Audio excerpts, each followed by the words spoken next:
تھوڑے مسائل ایسے ہیں جس پہ قرآن حدیث کی روشنی میں امام ابو حنیفہ، امام مالک، امام احمد بن حنبل، امام شافعی رحمہم اللہ، جن کی فقہ کو اور جو انہوں نے قرآن حدیث سے مسائل نکالے، جنہیں اللہ نے خوب قبولیت بخشی ہے کہ مسلمانوں کا ایک بہت بڑا طبقہ، تقریباً 99% مسلمانوں کا طبقہ انہی حضرات کی تشریح پر اس وقت دنیا میں عمل کر رہا ہے۔ انہی چاروں ائمہ کو اللہ نے یہ قبولیت اور یہ فضیلت بخشی ہے۔ تو نماز کے بہت تھوڑے مسائل ہیں جن پر ان چاروں حضرات کی رائے ایک ہو۔ تو نماز تراویح 20 رکعت یہ وہ مسئلہ ہے جس پر الحمدللہ ان چاروں ائمہ کا مکمل اتفاق ہے۔ امام ابو حنیفہ انہوں نے بھی حدیث کی روشنی میں اسی بات پر اتفاق کیا، امام شافعی نے حدیث کی روشنی میں اسی پر اتفاق کیا، امام احمد بن حنبل نے حدیث کی روشنی میں اسی پر اتفاق کیا، امام مالک رحمہ اللہ نے حدیث کی روشنی میں اسی پر اتفاق۔ یہی وجہ ہے کہ شروع سے لے کر آج تک حرمین شریفین کے اندر بھی 20 تراویحوں کا سلسلہ شروع سے لے کر، کیونکہ چاروں ائمہ وہ عام طور پہ امام احمد بن حنبل رحمہ اللہ کی پیروی کرتے ہیں اور قرآن حدیث سے جو انہوں نے مسائل نکالے اس کی اتباع کرتے ہیں۔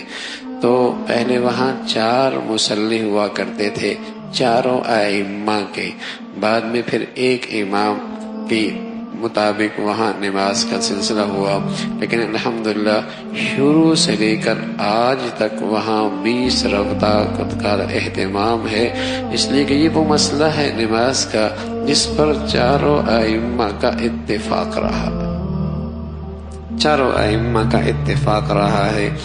اور رمضان میں یہ مسلمانوں کے لیے بہت بڑی نعمت ہے۔ اس اوقات پورے سال قرآن سننے کے موقع نہیں ملتا، بلکہ توفیق بھی نہیں ہوتی، لیکن سبحان اللہ ان 20 تراویحوں کی بدولت کمزور سے کمزور مسلمان کو پورے قرآن سننے کی سعادت مل جاتی ہے۔ ایک تو نماز قرآن کا سننا ہے بیٹھے بیٹھے، اور نماز سے علیحدہ قرآن سننا اس پر بھی بہت اجر ہے، اور پھر ایک رمضان میں قرآن سننا اور وہ بھی نماز میں سننا بہت بڑی سعادت کی بات ہے۔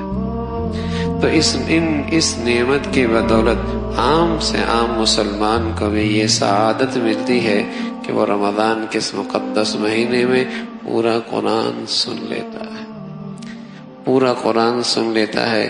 عجیب سی خرافات ذرائع ابلاغ پر مسلمانوں کے کانوں میں یہ باتیں ڈالے جاتی، تراویح تو نفل ہے، پڑھ لو تو نہ پڑھو کوئی بات نہیں، یعنی موضوع بحث یہی بن گیا ہے۔ اور بعض تو ایسے ہیں کچھ پڑھ کے چلا جا رہا ہے، اسی کا نتیجہ ہے وہی ذرائع ابلاغ کی فضولیات اور لغویات جو کانوں میں پڑھ پڑھ کے یہ ذہن بن گیا، پڑھ لی کوئی بات نہیں، 4 پڑھ لی، 6 پڑھ لی، 8 پڑھ لی، 10 پڑھ لی، اور 2 دن پڑھ لی کافی ہے، 5 دن پڑھ لی کافی ہے، پڑھی نہ پڑھی برابر ہے۔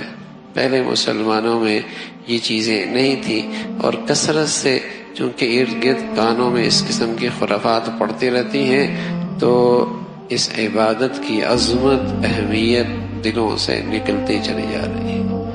یہ جو اللہ نے اتنی بڑی سعادت دی ہے اور اتنی بڑی نعمت ملی ہے اور اتنی بڑی نیکیوں کا ایک سلسلہ ملا ہے، مسلمان اس سے محروم ہوتے چلے جا رہے ہیں۔ تو مرد ہے یا عورت، اس کے لیے نماز تراویح سنت مؤکدہ ہے۔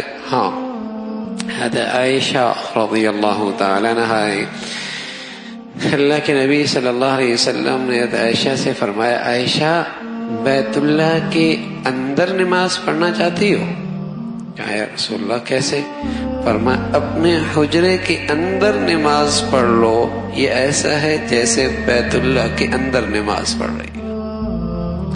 مرد کے لیے فضیلت کی بات ہے، مسجد میں نماز پڑھنا عورت کے لیے فضیلت کی بات ہے، چاہے وہ فرض نماز ہو، چاہے وہ نفل نماز ہو، چاہے وہ تراویح کی نماز ہو. اس کی فضیلت یہ ہے کہ وہ جتنا اندر کمرے میں پڑے گی اس کا اجر بڑھ جائے گا.